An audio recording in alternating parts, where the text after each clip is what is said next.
All right, Mike. Let's sign this older Cannonball Chevrolet. What is it, a 69? Okay, that's another thing. It's a 68 Chevy. 68 Chevy. The same year you guys started playing in the Astrodome. It coincides with 68. Wow. Some of us started. Well, the Oilers didn't start playing until 68 in the Dome. I got you. So that's when it all started. Renfro started in 78. He's much younger. Wow, check that out.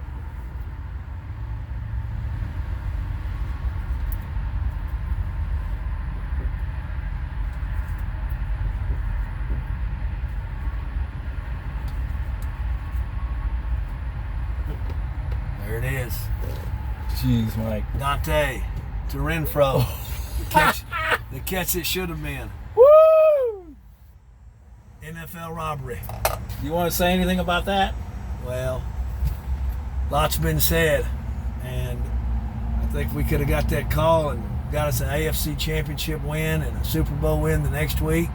There might still be Oilers in Houston.